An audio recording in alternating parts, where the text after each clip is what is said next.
Hello, everyone, and welcome back to the More Than Skill podcast. Thanks so much for joining me. My name is Kara. Today, we are talking about first graders. I went and did a workshop with a whole bunch of first graders the other day, just talking about mental strategy, how they can use their minds, and I came up with some great stuff for them. They really enjoyed it. We had a blast. I want you guys to steal everything I use and use it at your own practices or in your own schools because it was gold. Now, before we get into that, I do have our mental strategy tidbit of the day, which is this. I'm sure it has made an appearance on the show before, but it is to go outside. Spring is upon us. And yes, even though your allergies might be going absolutely crazy like me, still want you guys to get outside. It has been shown via studies to improve mood, improve your attention, has been linked to a lower instance of psychiatric disorders, especially in children, and just feeling connected to nature. Get out there, touch grass, as the kids say. I like to visit the Cleveland Metro Parks, as I've shared on the podcast before. It just helps to take a nice deep breath of fresh air in the quiet, large space. Just feels great, even if you're just going outside to play catch with your kids or go for a walk, take the dog for a walk. Just getting outside right now is just so energizing and recharging. So, your tidbit for today is to get outside, try for at least 15 minutes a day. Start with 5 if you need to, work your way up, but being outside is just so beneficial. I always make sure to tell my athletes that every time we have a nice day, the first thing I say to them is like, "Did you go outside today?" And hopefully their answer is yes. For a lot of the younger ones, it is, but I want to encourage our older middle and high school athletes to get outside. I want to encourage all of the adults listening to get outside. You'll thank me later. Okay, let's go ahead and dive right into the episode. So, I went to my son's school the other day to do a workshop for mindset activities. I was challenged to teach mental strategy to a bunch of first graders. I did 3 different classes. They rotated between a classroom that I was in, and I had to do a lot of pre planning because normally the mental strategy that I'm teaching is A, to competitive athletes, and B, the crowd is a little bit older, generally at least 8 or 9. These kids are 6 and 7 years old. So I had to kind of reimagine what I wanted this all to look like and how I could get first graders to understand mental strategy and how it could help with their lives. So the first thing I did was introducing self-talk to them in a way that they could understand. And I used the context of sports. So I went in, I said, "Hey, who plays sports? Raise your hand." And of course, everybody raises their hand because little kids love to play sports, even if it's just outside with friends. And I had them kind of go through and tell me what sports they played. I loved the range that I got. Of course, we had your normal football, baseball, basketball, typical American sports, but I also heard some jujitsu. I heard some ice skating and a couple of dancers and cheerleaders, which of course warmed my heart. So after we kind of talked about what sports they like to play, and boy, do first graders love to talk. Like I was doing some serious redirecting. They wanted to tell me all about their experiences with sports. So I also asked them, "What do you think is the biggest muscle that you use when you're playing sports?" And of course, we had some leg muscles, and we said hands, and we said feet.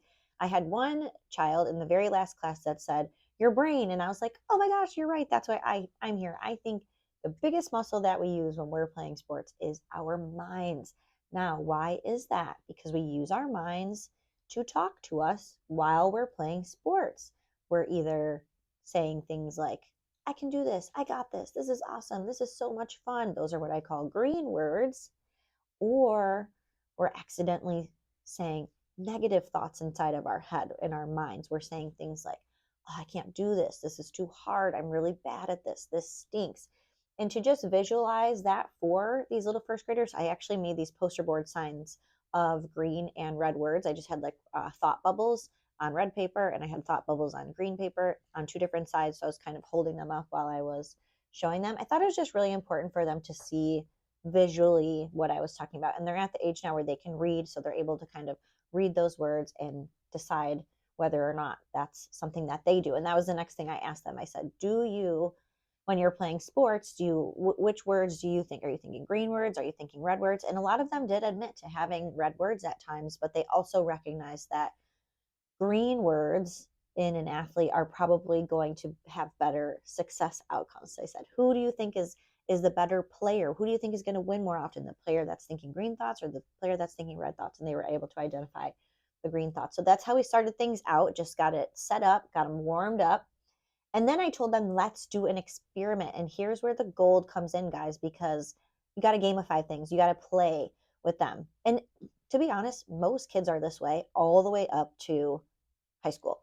Like if you're playing a game, they want to win, they think it's fun, they're kids, that's why they're there, because they enjoy sports. So like, yes, I did this with first graders, but modify it to any age that you want, because it really demonstrates what we're doing here with mindset. So the game that we played is called the Flamingo Game, and I told them I just visited the zoo on Mother's Day. I saw a bunch of flamingos.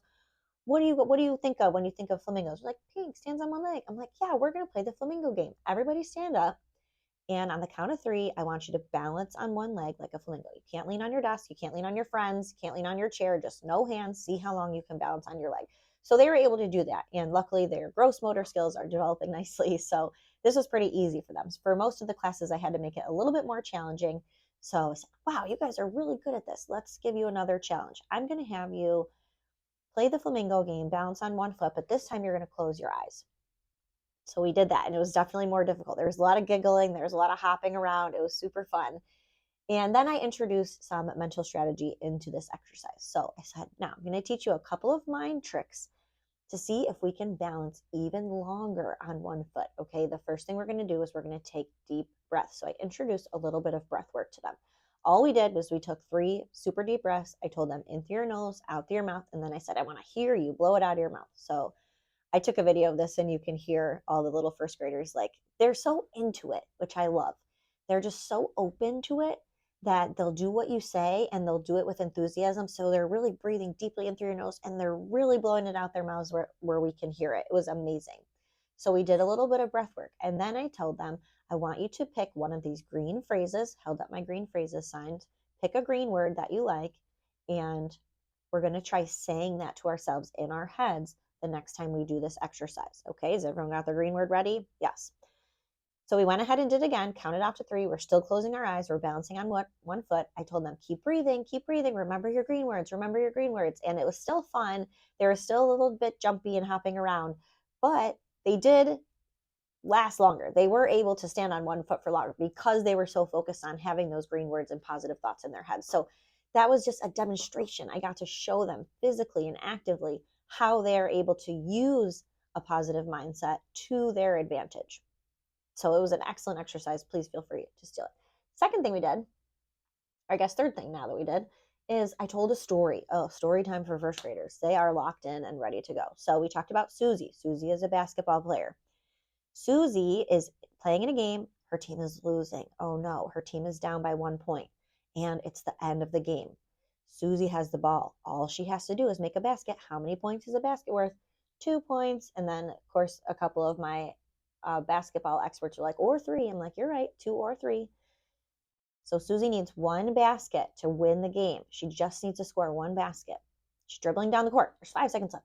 She's driving. There's 3 seconds left. She puts the ball up. She shoots. And what happens? This part is so funny because all the kids are like, she makes it. She scores. And I'm like, she misses.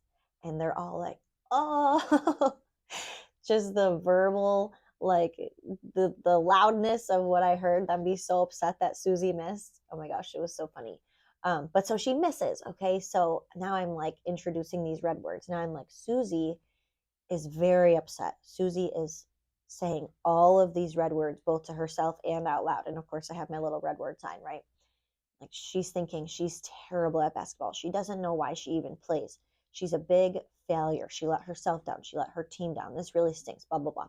So then I asked them, I want you guys to raise your hand and tell me what you would say to Susie at this point. You're her friend. What are you telling her after she just had this tough loss? She missed a basket, let her whole team down. Guys, the answers melt your heart. They're just so sweet. They know exactly what to say. It's like, okay, you know what? You can try better next time. A couple of them were able to say, like, I can go to the gym and practice with you. I can help you so that we can get better. A couple of them said, it's okay. Don't worry about it. I'm here for you. Just all these friendly, nice answers. These are coming from girls and boys. They were all able to kind of picture that happening in their head and understand that they wanted to help Susie through the situation. So after we demonstrated how we can kind of help our friends feel good about themselves and flip their thoughts and be supportive of them, I told them, I need you guys to promise me something. I need you to tell me that the next time you experience some kind of failure, if you're playing sports or you're playing an instrument or you get a bad grade on a test, I want you to be your own friend like you were a friend to Susie. I want the things that you say to yourself in your head to be the same things that you just said to Susie. It's okay. We'll try again next time. There's always another chance to make a basket. There's always another chance to get better. I'll help you practice, blah, blah, blah. I need you to say those things to yourself. So then we kind of cemented in the self-talk. I always tell my athletes, like, be a friend to yourself. I hear you hyping up your teammates. I hear you supporting them like you're their best friend. I said, be that friend to yourself. So we learned that lesson. Now, the last one, I don't know. These are all kind of really good. I'm not sure if this is my favorite. I was going to say this is my favorite, but I decided to do a little neuroplasticity exercise with them. Now, I did not use that long word because they would not be able to wrap their brains around it. But we did do a neuroplasticity exercise. This just means simply that we're helping our brain make new neural connections. Our brains and the neurons in them are elastic, meaning they can be washed away, if you will. They can be cut out. If you're not, it's like use it or lose it kind of thing. If you're not using certain things in your brain, certain neural pathways, your brain will just eliminate them. And then there's also ways to grow new ones. There's ways to make your brain more elastic. Okay. So neuroplasticity. What I did is I handed out a coloring sheet. I made this cute little coloring sheet. It said, my mindset is my superpower. So I handed that out, had them turn it over. On the back, I had them write their name, just regular, write your name, first and last name. Put your pencil down when you're done.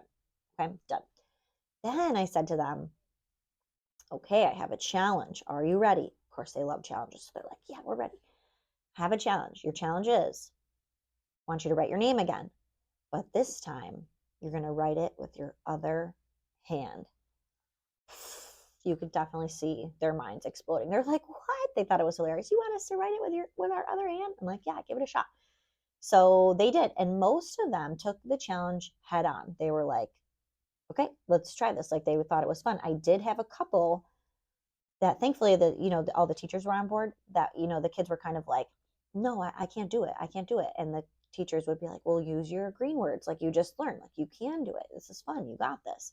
And they ended up doing it. So it went how you would expect it to go. Like, they're just learning how to read and write. And they're getting good at writing, but it's not like the most legible thing in the world. So when they're writing with their opposite hand, it's like, okay, crazy. And then you can kind of see some of them could do it really well. I'm like, do you play sports? Because I think I see a switch hitter in my future because they were so good at writing with both hands.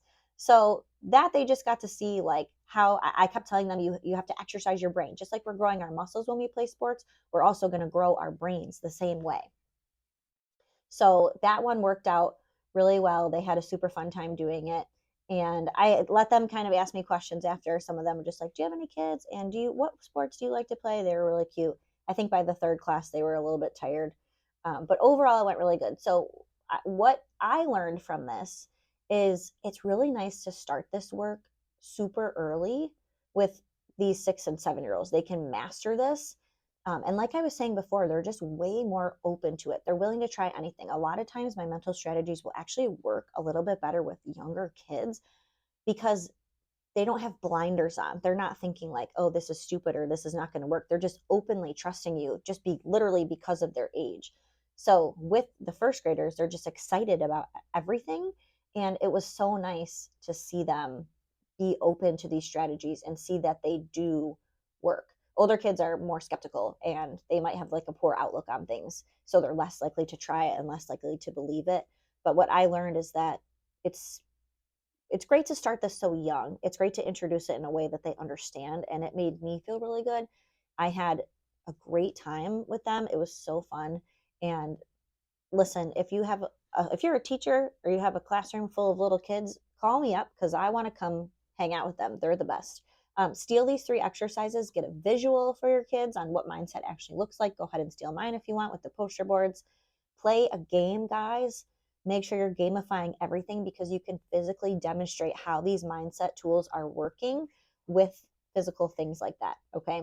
And lastly, you can try a neuroplasticity exercise. Writing with the other hand is a great one, especially for little kids. But for all the adults in the room, there's so many ways that we can kind of exercise our brains like I was talking about. You can do this in the shower. You can try to wash yourself with your other hand. You can shower with your eyes closed. That's a good one. Rearrange the furniture in some of your rooms. You can learn a new language. You can hand write a letter or a poem, talk to a stranger.